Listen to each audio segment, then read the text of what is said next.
My name is Kelsey Attard. I'm the managing editor of Freehand Books, who is the publisher of the brand new 75th anniversary edition of Who Has Seen the Wind. So we're very excited.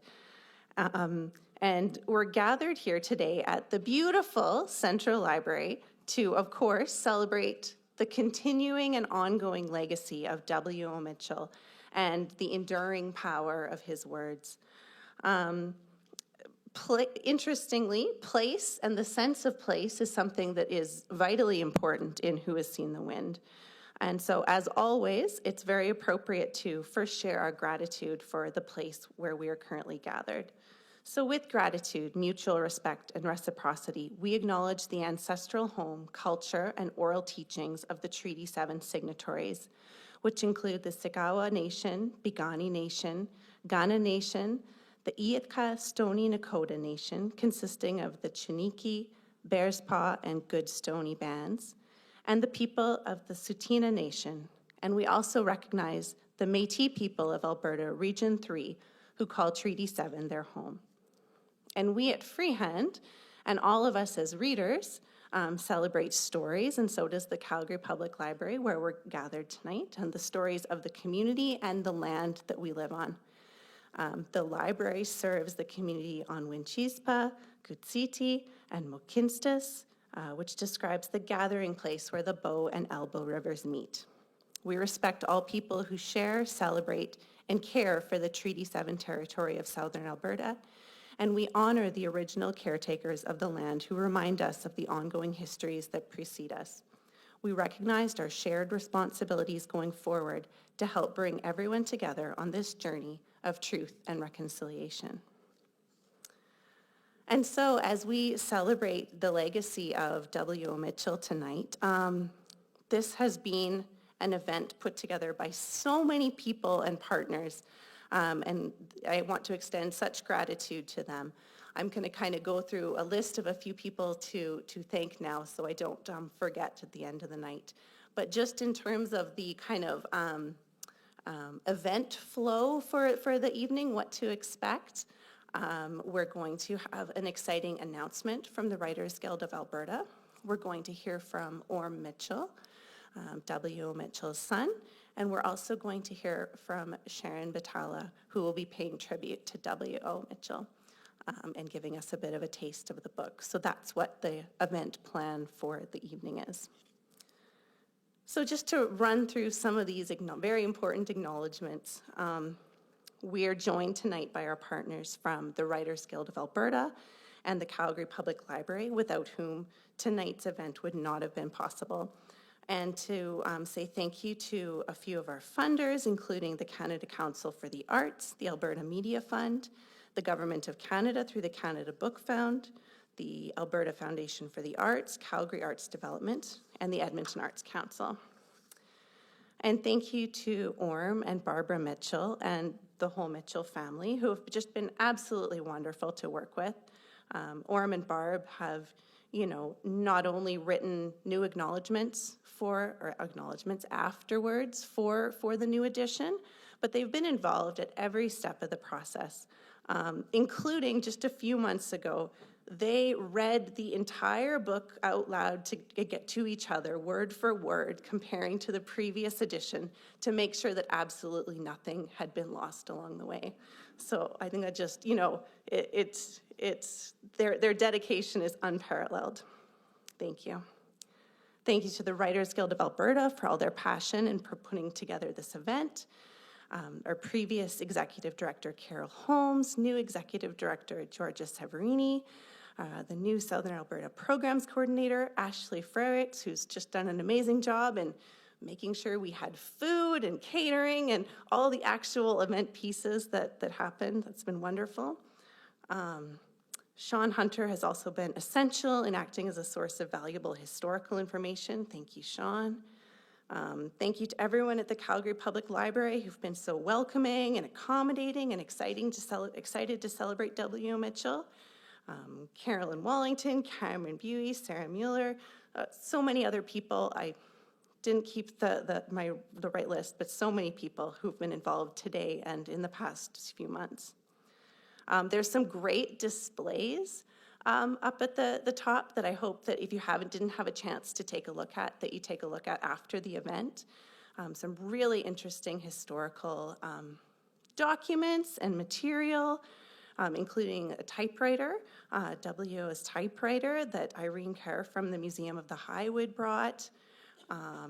Annie Murray from the University of Calgary Special Collections brought some editions as well as some manuscripts that have handwritten editing notes on them, including from one of the early editors of the book, Salter. Here's something that I found that the library staff here gave Carolyn Ryder and Christine Hayes just pulled out today. Here's an issue of The Atlantic from April 1945 that contains The Owl and the Bens, a story by W.O. Mitchell, which became its way into Who Has Seen the Wind. And this is published 2 years before the novel came out. So, I mean, this is amazing, so cool to see. So I'll set this out so you can make sure to see it too. Thank you to Fermi AV, who's taking care of the live streaming. So hello to all the people who are watching from home this evening. We're so glad you could join us. To our volunteer bartender, Catherine Mackey, where everyone's truly in your debt. Thank you. And to everyone involved in all stages of this edition's production, to Glenn Rollins, who's Freehand's owner, who brought this wonderful book to the company, to Natalie Olson, the designer and creative director who really figured out how to make this edition work, how to make an edition that feels both classic and contemporary, celebrating the history and also being an edition for our current day. If you take a chance to flip through it, I think you'll see what I mean. How to best feature that beautiful artwork of William Kurelek. Thank you to Frances Satani, a wonderful writer who provided the introduction and who was able to travel to join us tonight. And of course, to our special guest speaker this evening, Sharon Butala. And I'm almost done.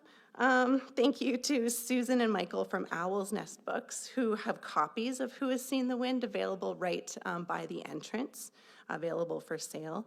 Owl's Nest has been here in Calgary for more than 40 years. And as I was thinking about that, I was just really struck about how this event tonight is a bringing together of Calgary literary history in so many ways. You know, our past, our present, and into the future. So, now that I've gotten through that, I would very much like to introduce Maria Gray from the Writers Guild of Alberta. Maria is on the board of the WGA. She has a great interest and involvement in Alberta literature, past and present. In 2019, she published an anthology on the works of Icelandic Canadian writer Stephen G. Stephenson. Maria is the president of the Calgary Women's Literary Club and sits on a committee for the Leif Erikson Iceland Club. In 2021, she completed a 2-year term as a committee member with the Calgary Distinguished Writers Program at the University of Calgary. So please join me in welcoming Maria.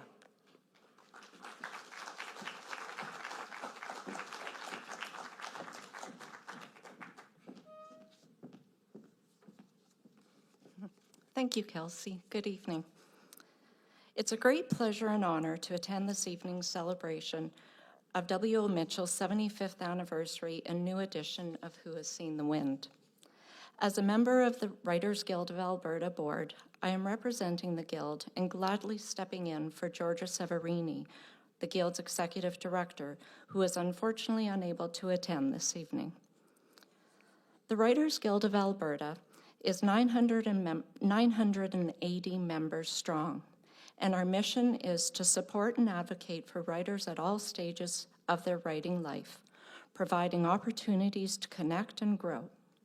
Among our many programs and services, events, and youth's programs, we administer the always exciting Alberta Literary Awards and other yearly awards, which recognize outstanding Alberta writing. You may be interested to know W.O. Mitchell was the first to receive the Golden Pen Award for Lifetime Literary Achievement in 1994. As well, in partnership with the City of Calgary, the City of Calgary W.O. Mitchell Book Prize is awarded annually to a Calgary writer for their outstanding published book. The Guild has been honoring W.O. Mitchell and his work for many years and in many ways. When I was a child, I spent several summers in the Saskatchewan prairies. I split my time between my grandmother's home in Kindersley and my aunt's farm just a short distance from Brock. As I grew older, I realized that it wasn't for my benefit I was sent to the prairies, but instead, my absence gave my family in Calgary a 2-month break from my endless curiosity and energy. My summer stays in Saskatchewan were certainly a win-win for all. I remember the freedom I was given during these summers, as if it was natural to let an 8-year-old girl spend afternoons wandering the fields. I remember the strong sense of community and learned how fantastical rumors were spread on party lines. And I still remember the smell of my cousin's shop, where the tractors and other machinery were kept. My childhood experiences, in combination with the strong influence of the works by the legendary W.O. Mitchell, have shaped my own personal writing, as most of my stories take place in the Canadian prairies. It has been years since I have spent any significant time in Saskatchewan, but as Digby and Milt Palmer would say, the prairies are in me. As readers of Mitchell's work know, Who Has Seen the Wind is filled with thought-provoking themes and prairie tropes. Upon my last rereading of Mitchell's book, the theme of barriers, boundaries, and literal and figurative cages came to the forefront. A sense of struggle, whether on the outside or inside of the barriers, came clear. Little brother Bobby was always wanting to be let in, and tragically, the Wong family wanted to be let in, or at least not be cast to the outside due to racial barriers. Miss Thompson wanted out of the traditional female boundaries, and the owl, of course, needed to be let out. The Ben grappled with both personal and societal boundaries and struggled to be let out of whatever he was in. And Mrs. Abercrombie instigated many of the community's barriers and behaved as if she was the inside. I believe Brian and young Ben understood there were boundaries and barriers, and their silent struggle to navigate these boundaries was an important factor in what brought the boys together. The reason I've been asked to speak to you this evening is to introduce an exciting new initiative by the W.O. Mitchell family, the Edmonton Community Foundation, and the Writers Guild of Alberta, which will uphold and honor W.O. Mitchell's literary legacy and assist emerging writers in Alberta. The W.O. Mitchell Scholarship Fund has been established as a permanent endowment fund to support an emerging writer participating in the Writers Guild of Alberta mentorship program. The lack of funding, mentorship, and community support are barriers common to many emerging writers. The W.O. Mitchell Scholarship Fund will break down these barriers and assist writers to realize their literary potential. The Writers Guild of Alberta has been named by the Mitchell family the beneficiary of W.O. Mitchell's royalties. While the royalties will be placed in the endowment fund, we are currently seeking donations to help kickstart this fund with a fundraising goal of $10,000. As today is recognized as Global Giving Tuesday, please consider donating. Contributions can be made on the Writers Guild website, and donation cards are available at the back of the hall. Donations of $10 or more will receive a charitable donation receipt. If you have questions regarding the W.O. Mitchell Scholarship Fund, the Writers Guild of Alberta, and/or donations, please speak to Ashley Frericks, the Guild Southern Alberta Program Coordinator. And Ashley, oh, there you are, way up there. And you can also refer to the Writers Guild website. So endless thank yous to you, the Mitchell family, and to Freehand Books for enabling W.O. Mitchell's works to continue influencing and entertaining both readers and writers. Thank you.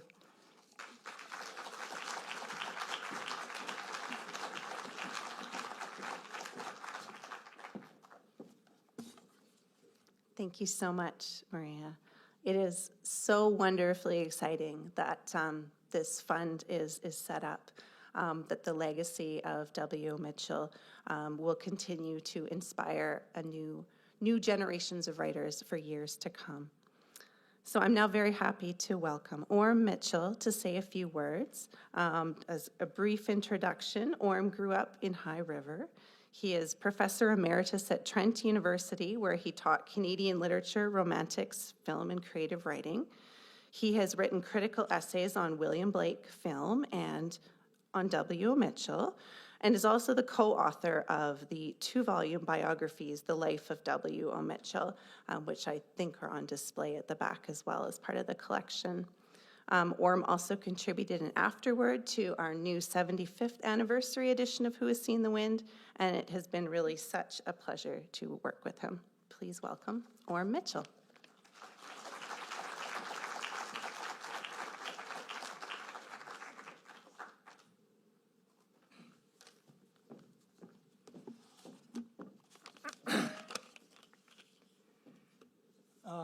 You'll please excuse me if I get a little emotional at times. And also, if you hear me reading sentences and putting in exclamation marks, commas, and colons, that's because I still haven't gotten rid of this tic that developed when Barb and I were doing the proofreading for the book, and it took us four days of reading. And of course, in order to make sure we didn't miss anything, I had to read everything, dashes. Okay, so excuse that. All right, now I have a thank you in a number of thank yous in order here. And first of all, to Kelly Attard for her eagle-eyed editing of this beautiful book. She's a first-class act. And also to Natalie Olson for her striking book design. I mean, it is a beautiful book. You hold it in your hand, you open to that first illustration, and it just jumps off the page. And the illustrations, I think, in this edition are probably the best done of the 3 editions where the Kurelek illustrations have been done. Which leads me to, I would like to thank the Kurelek estate for permission to use William Kurelek's illustrations and drawings, and to Ian Locke of the Locke Gallery here in Calgary, who supplied us with high-resolution photos of the Kurelek paintings. I want to thank also Frances Atani for her lovely foreword to this special edition, and for being a close family friend for nearly half a century to 2 sets of Mitchells. And I want to thank my wife, Barb. We met in a piano bench, playing duets, 64 years ago.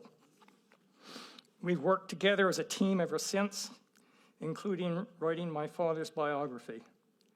It was Barb who discovered that the original longer version of Who's Seen the Wind, the version used in this 75th anniversary edition, my father's preferred version, had been forgotten. In her afterword to this new edition, it's titled A Literary Lazarus. And that, she stole that phrase from my father, who, when it was published in a new edition in 1992 by McClelland, he exclaimed to someone that was interviewing him, "It's a bloody literary Lazarus."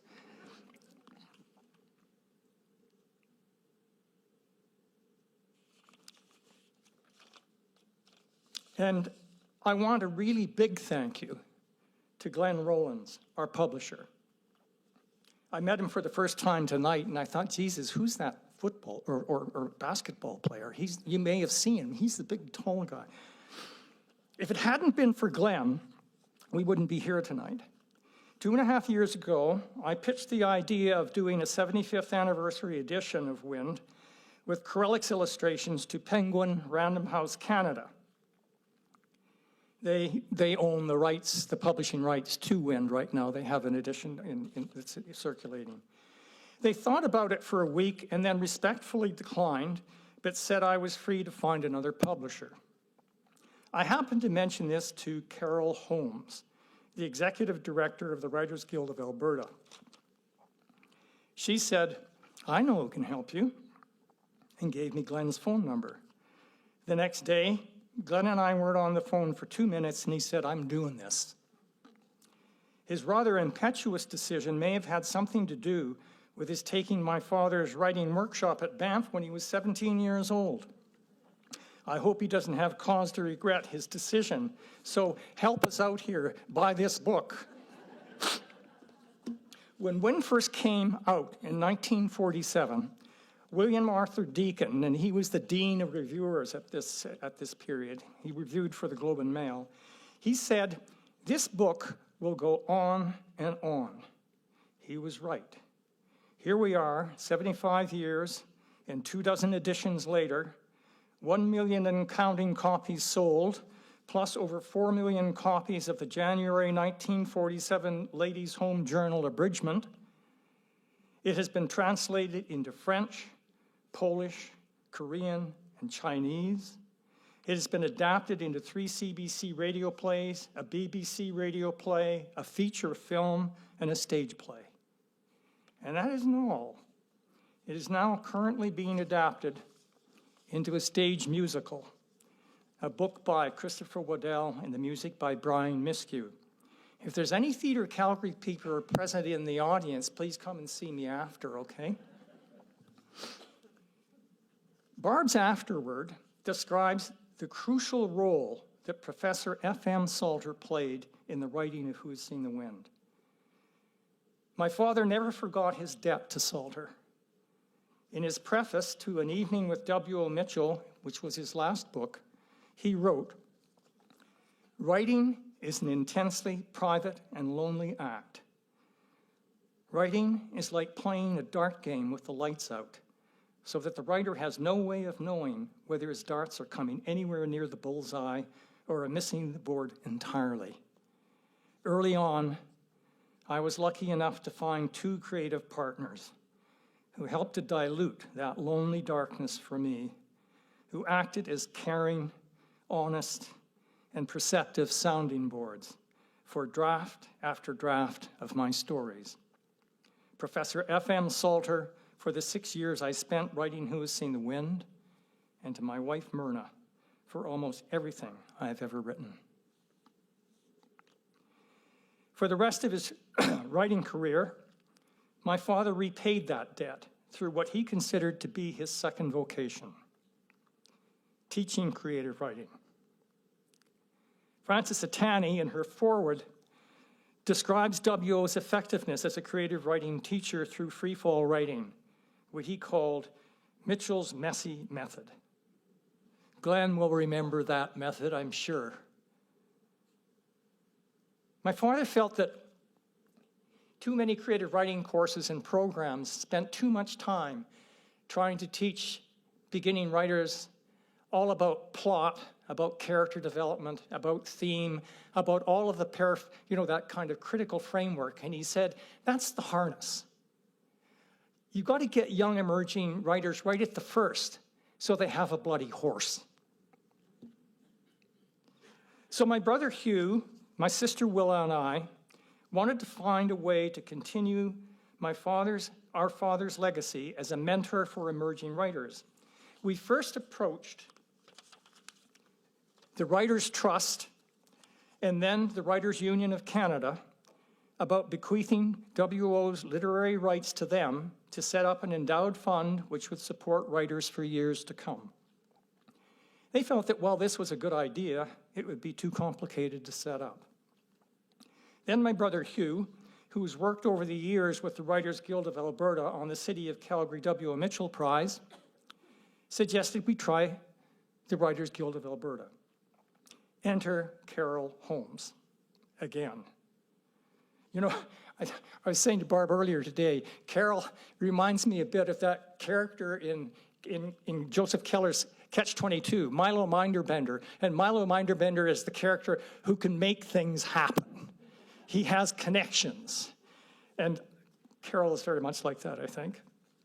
In July 2018, and over the next 2 years, Carol acted as midwife for the WGA agreement arranging for W.O. Mitchell literary rights and royalties to be bequeathed to the WGA for the support of emerging writers.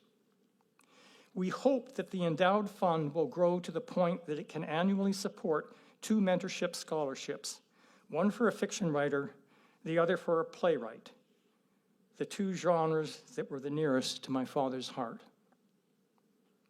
Hugh, Willa, and I know that our parents would be very pleased that future royalties from WO's literary rights will support emerging writers for years and years to come with caring, honest, and perceptive sounding boards. Thank you.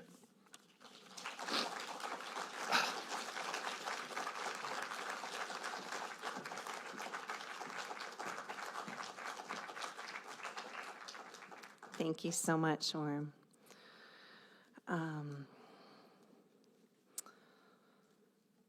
Even though Who Has Seen the Wind is set in Saskatchewan, Calgary, Alberta and Calgary has really embraced W. Mitchell as our own. You can read about, if you would like, the many connections to Calgary in Sean Hunter's recent article on readalberta.ca. There was also a great article in the Calgary Herald by Eric Volmers over the weekend. So those are some of those great connections. So I'm very pleased to welcome tonight another writer who, while she has many literary ties to Saskatchewan as well, just like W.O., I think that Calgary has now claimed as our own. So Sharon Butala is an officer of the Order of Canada, as well as the award-winning author of 21, at last count, books of fiction and nonfiction.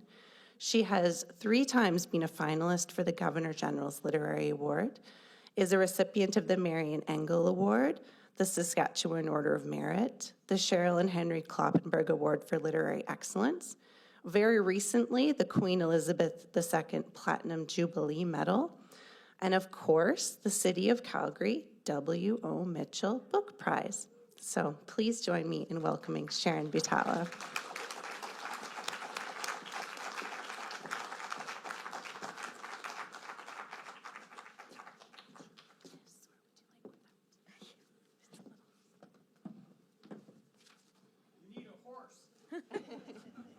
How's that? No. Thank you. I think that's great. A long time ago, at Fort San in Saskatchewan, somebody gave me a stool to stand on, and I felt so powerful that I've thought about carrying a stool around with me all the time ever since. But I don't because they're too heavy. So, can you hear me all right, or do I need to move this? It's okay? All right. What is there left? I'm really honored to be speaking to you tonight about that shining star of Canadian fiction, the quietly brilliant, seminal novel of the Canadian West, W.O. Mitchell's Who Has Seen the Wind. Many of you here tonight, I know, knew W.O. as students, teachers, friends, and father-in-law, whereas I did not know him at all. I came along at just the wrong moment in time. We never studied him in school. I finished university in, I can't remember. It was so long ago. Anyway, I never studied him, so I didn't start reading him until about the 60s, I think. Anyway, my only encounter with him in all those years was at a post-reading reception in the Swift Current Saskatchewan Library.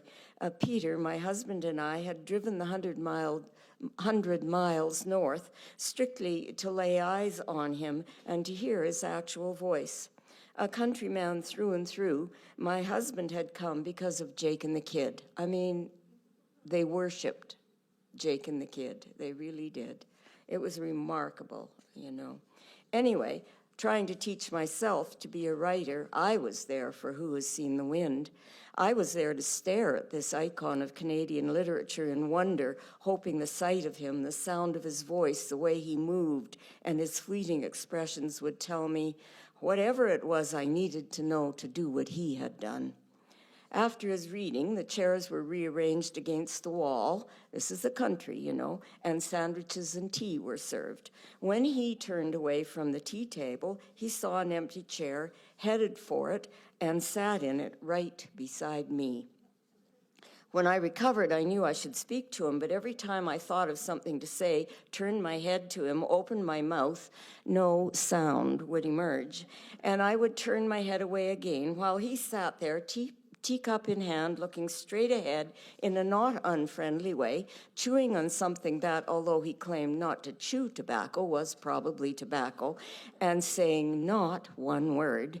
And thus we sat, squeezed in side by side for half an hour, I in misery and he restfully.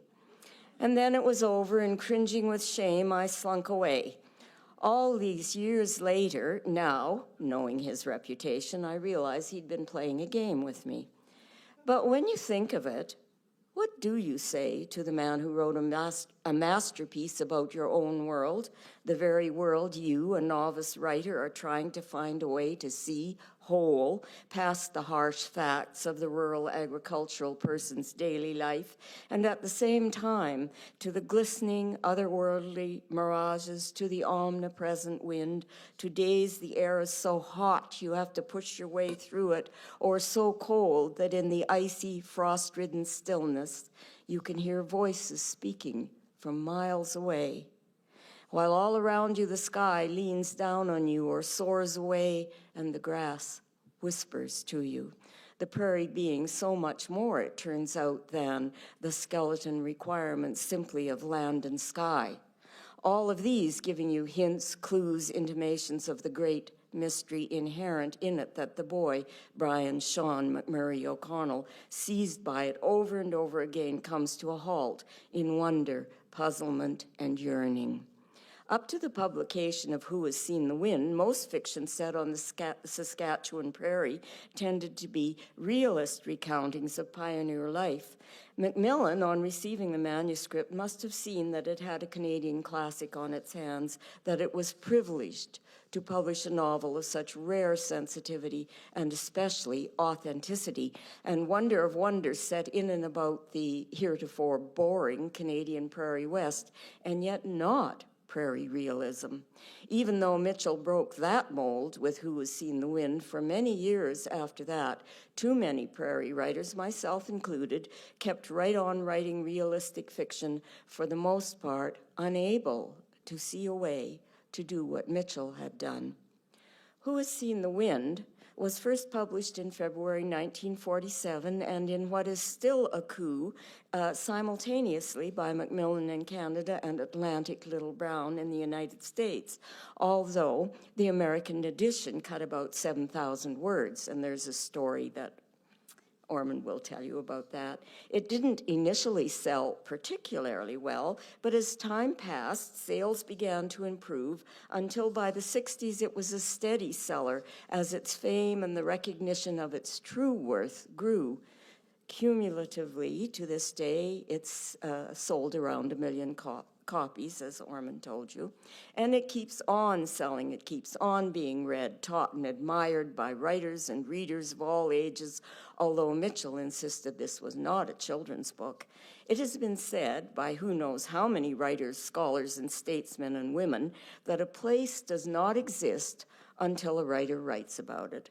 From Catherine Maclay's 1986 essay, Robert Croach remarked to Margaret Lawrence, as Western Canadian writers, we are involved in making a new literature out of a new experience. In a sense, we haven't got an identity until somebody tells our story. The fiction makes us real. W.O., in Who Has Seen the Wind, created the Western Canadian prairie, and all we writers of the Prairie West since have paid homage to him, fought against him, argued with him in our prose, trying hard to find another way to write about it, or trying to write of the same world but through the eyes of adults, not children, or of women, not boys and men, or of farm or ranch kids, not town kids, as Mitchell was, or especially of those not so privileged as he had the good fortune to be. The privileged had, in that era, childhoods of both a freedom to play and to wander, as Brian did, and at the same time of the certainty of their ultimate safety. Those less privileged far too often slaved away their childhoods on the farms or ranches, or had already had trampled out of them the ability to see the magic on the land that surrounded them. Maybe W.O.'s success in describing the child's world with such warmth, humor, and wonder came not only out of his inborn artistry, but out of his childhood's very security and freedom. For many readers and writers who grew up on the prairie in those more difficult times, who has seen the wind then returned to them or helped them to see for the first time the magic that was always there and that was theirs too? Who of all the many writers now has written so beautiful a description as this? Shadows lengthen, the sunlight fades from cloud to cloud, kindling their torn edges as it dies from softness to softness down the prairie sky. A lone farmhouse window briefly blazes, the prairie bathes in mellower, yellower light, and the sinking sun becomes a low and golden glowing, splendid on the prairie's edge. Although this is the most often quoted passage to illustrate his lyricism, in fact, the entire text is sprinkled with phrases and clauses of intense beauty, the language chosen with a poet's precision and originality.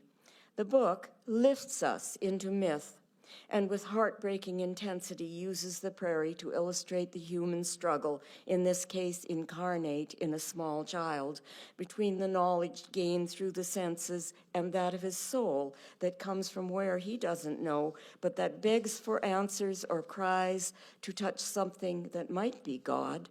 I, a longtime writer, remain stunned by Mitchell's achievement. I am struck, too, by his literary inventiveness, even daring in finding ways to solve the problems all we writers wrestle with: the death scene, two lovers parting, a young boy's reaction to his father's death, the many funny yet non-trivial dialogues. For instance, this reading, my third or fourth, was the first time I paid close attention to Mitchell's old lady near death scene. Guess why? In which his character both speaks aloud and thinks, she herself no longer knowing a difference.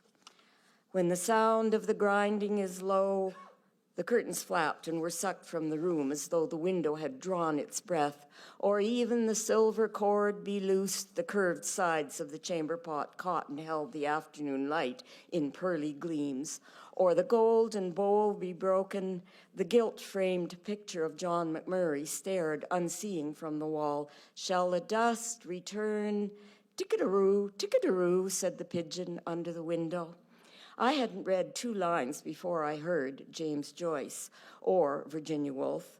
The mixture of quotes from Ecclesiastes, the author's voice, the voice of the natural world, throughout this novel that seems deceptively the simplest of books, you'll find evidence as well of Mitchell's scholarship.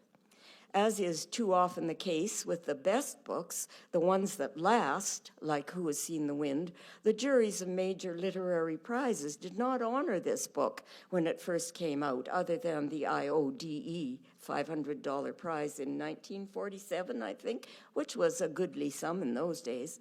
But the rest of the country gradually saw its worth and continued to do so. Mitchell was awarded the Order of Canada in 1973. In 1992, became an honorary member of the Privy Council, the highest of civilian honors, for his contribution to our national story and our national art. Our universities gave him, I think, I had trouble with this, 9 honorary degrees. Most extraordinary of all is that when he died in 1998, across the country, the Canadian flag was flown at half-mast. Finally, tonight, I get to say to him, wherever he is, what I could not say that endless, mortifying afternoon many years ago, but I'm still struggling to find those words, which would then have been, and to this day remain, about how he wrote, how he found the place inside himself so deep, so profound, and that he then put on the page as a story of a child on the prairie and what the prairie taught him and how it formed him. I found it so true a book that it required no comment. I found, truth blown on the wind for prairie children to hear, the prairie's capacity to drive the vulnerable mad, and the biggest truth of all, death, and how it comes to all things from archbishops to gophers, and even defying understanding to a boy's beloved father. Do you comment on the weather or the afternoon's turnout? Do you kiss his hand or kneel at his feet? No, you sit in silence, radiating awe. And then later, and for all your writing life, you dream of writing such a book yourself. Yourself. I'm getting emotional. I didn't even know him.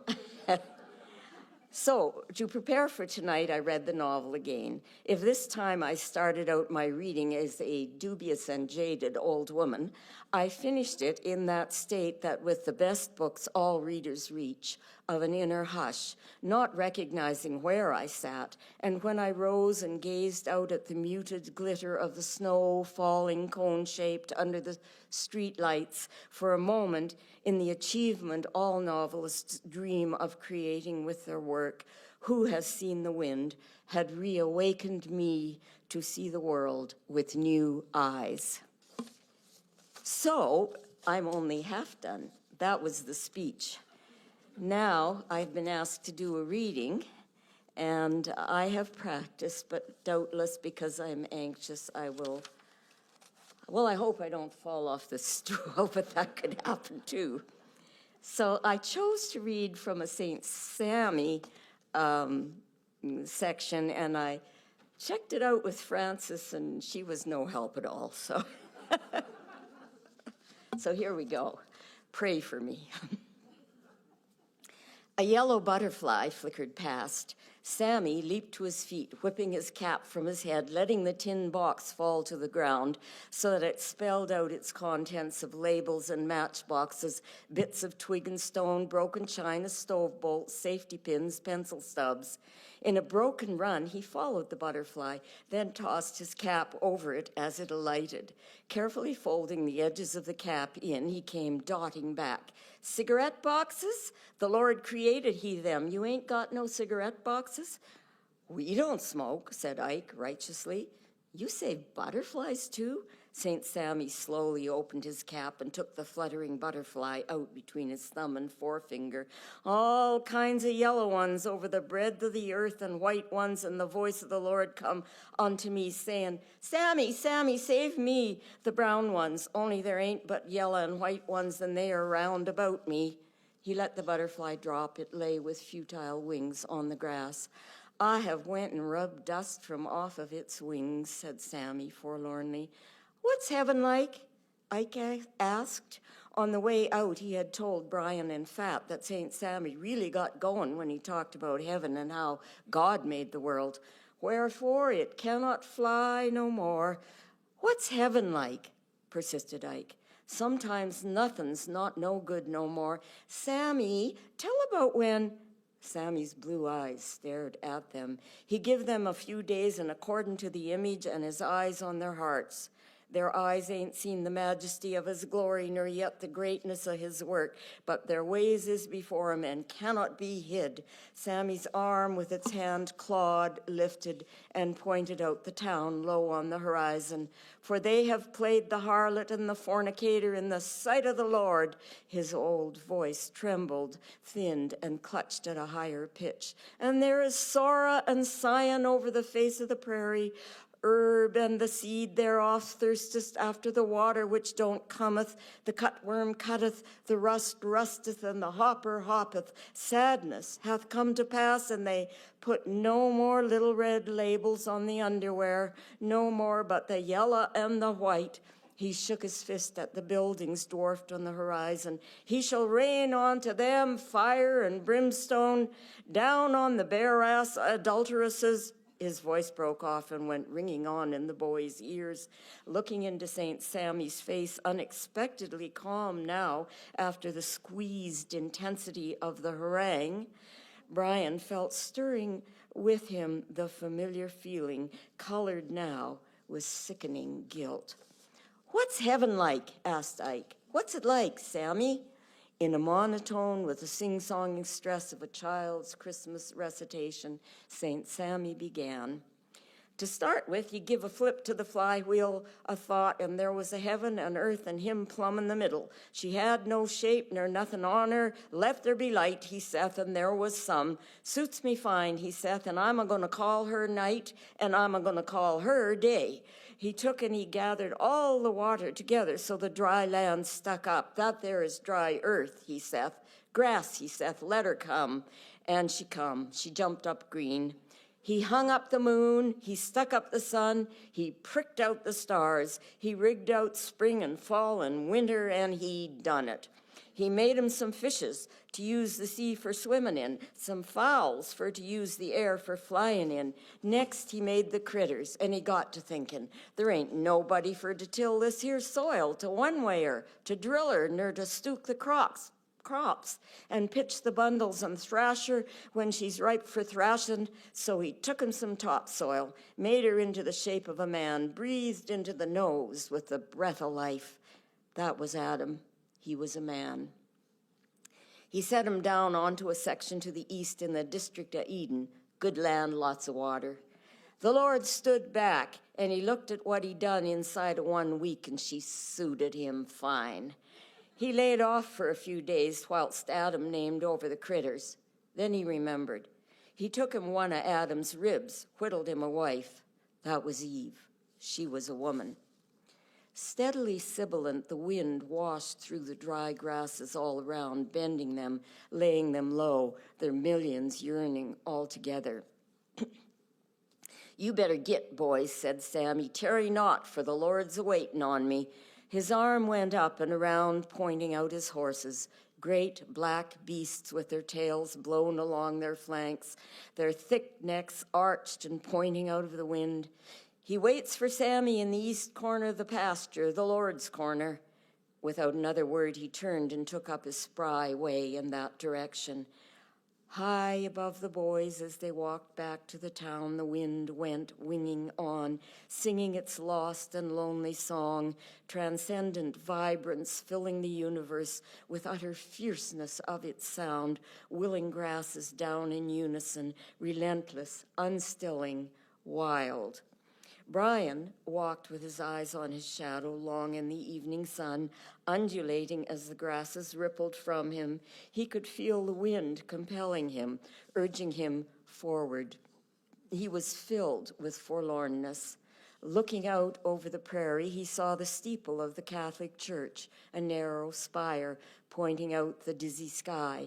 The steady hand of the wind on his back was the hand that moved the sky with gray and sifting cloud. Down the ribbon of the road, unrolling to the town, the wind sang a higher, shriller song. It whined and thinned along the pulsing wires, strung down the marching poles, growing smaller and smaller with the distance, black, minute crosses where the town was. Ike had grabbed the corners of his jacket. He held them out at his sides and leaned back upon the bellying wings he'd made. He turned and walked backwards, aslant against the solid wind. It was dangerous to be a human being, Brian was thinking. How did a person get saved? What was a harlot? Ike, what's a harlot? A hooer, said Ike. They don't wear no pants. Fornicator's a new one on me. I didn't know there was any fornicators in our town. It wouldn't be so bad, Brian thought, if a person knew, or if even knew what it was he wanted to know. Listening to St. Sammy, he had been carried away by the fervor of his words. He had felt for a while that he was closer. But it couldn't be right. St. Sammy was crazy as a cut calf. A thing couldn't come closer through a crazy man gone crazy from the prairie. Who cared about anybody living in a piano box out on the bald-headed prairie? And yet, for breathless moments, he had been alive as he had never been before, passionate for the thing that slipped through the grasp of his understanding and eluded him. If only he could throw his cap over it, if he could lie outstretched on the prairie while he lifted one edge of his cap and peeked under to see. That was all he wanted, one look, more than anything.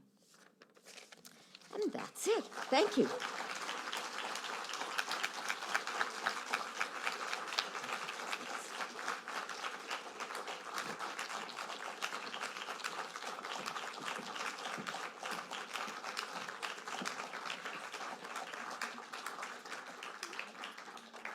Thank you so much, Sharon. That was wonderful. That was a wonderful tribute and taste of the book.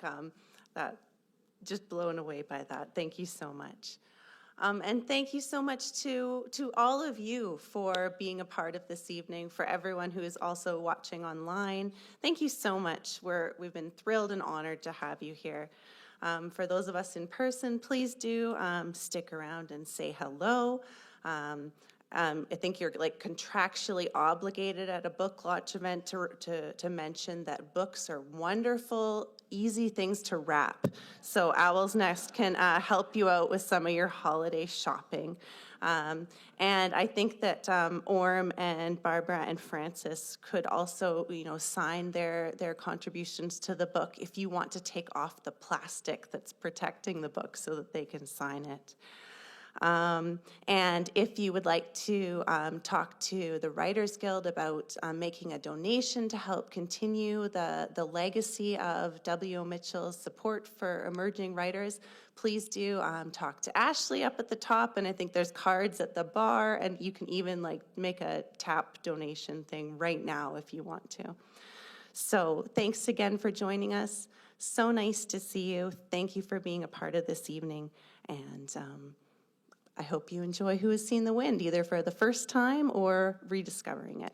Thank you.